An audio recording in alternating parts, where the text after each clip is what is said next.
सभी यज्ञवत्स अब एक साथ नियम प्रमाण ईश्वरीय शिक्षा लेने लगे। अलग अलग घरों, अलग अलग संस्कारों, विचारों और अलग अलग आयु के होते भी इतने सारे लोगों का परस्पर स्नेह से रहना ये कोई कम बात नहीं थी। वे इकट्ठे पुरुषार्थ कर रहे थे और अपने अपने संस्कारों को शुद्ध बनाने का प्रयत्न कर रहे थे।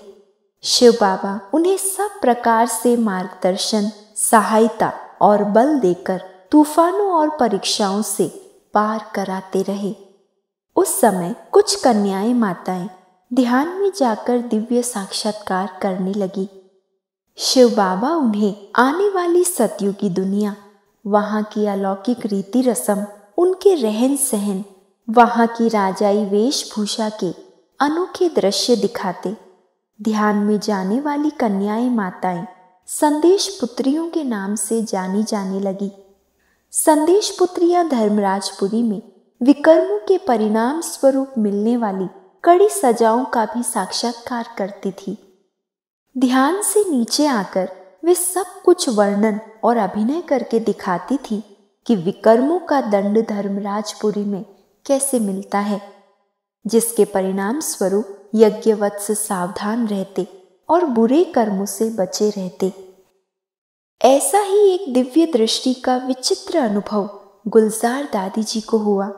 एक दिन की बात है, बाबा ने सभी बच्चों को एक सप्ताह मौन में रहने का प्रोग्राम दिया।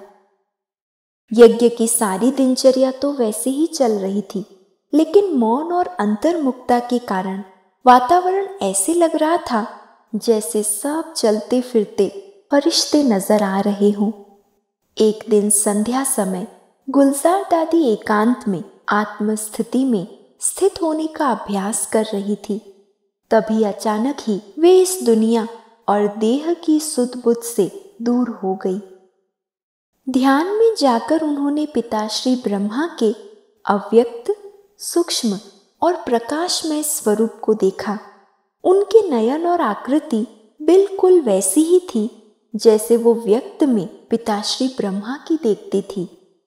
कुछ समय के बाद वे ध्यान से नीचे आई तो उन्हें बहुत आश्चर्य हुआ और वे समझ ही नहीं पाई कि जब प्रत्यक्ष व साकार रूप में ब्रह्मा बाबा यज्ञ में विराजमान हैं, तो फिर सूक्ष्म रूप में उनका ये रूप दिखाई देने का रहस्य क्या है।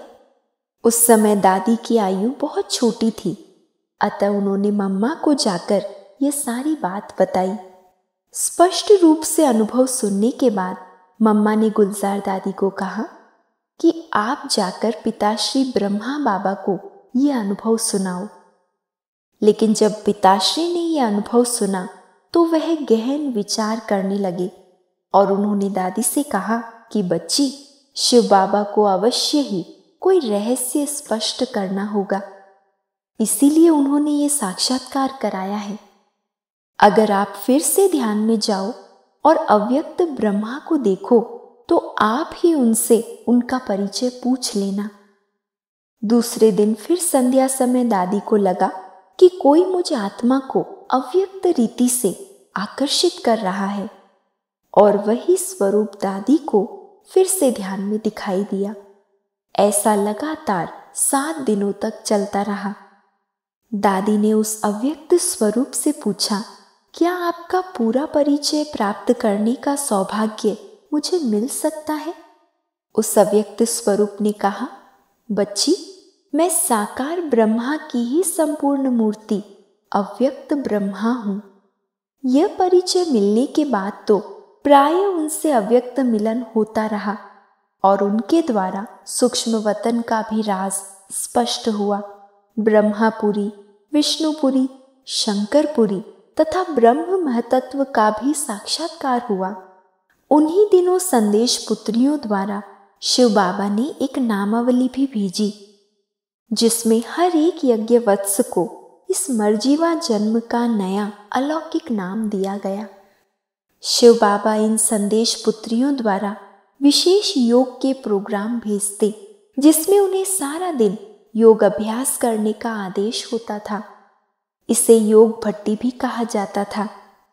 जैसे अग्नि में मिट्टी की ईंटों को पक्का किया जाता है, जैसे सुनार भट्टी में सोने को तपाकर उसकी खाद निकाल देता है और उसे शुद्ध बना देता है।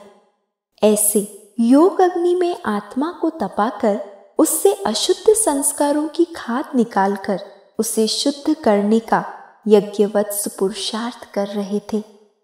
सभी बच्चे खूब लगन से ईश्वरीय याद में मगन रहने का और साथ साथ प्यार से यज्ञ सेवा करना अपना परम कर्तव्य समझते थे। हर एक यज्ञवत्स के जिम्मे कोई न कोई यज्ञ सेवा थी। कुछ एक मिलकर सभी के वस्त्र धुलाई करते थे तो कुछ मिलकर भोजन बनाते थे।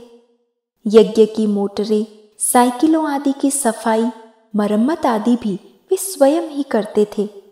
अनाज साफ करना, सब्जी काटना, रोटी बनाना, सिलाई करना आदि सब कार्य यज्ञ के सभी भाई बहन मिलकर बहुत उमंग, उत्साह और खुशी से करते थे, क्योंकि वे जानते थे कि जिस यज्ञ की हम सेवा कर रहे हैं वह स्वयं भगवान का रचा हुआ यज्ञ है और इसकी कर्मणा सेवा बहुत सुखदायी है, मन इच्छित फल देने वाली है, तन मन के सभी कष्ट मिटाने वाली है। बाबा सदा यही कहा करते थे कि बच्चे, जब यज्ञ की किसी स्थूल सेवा में आप लगे हुए होते हैं तो साथ साथ योग द्वारा अपनी और अन्य आत्माओं की सूक्ष्म सेवा का भी पुरुषार्थ किया करो। यज्ञ सेवा सर्वोत्तम सेवा है।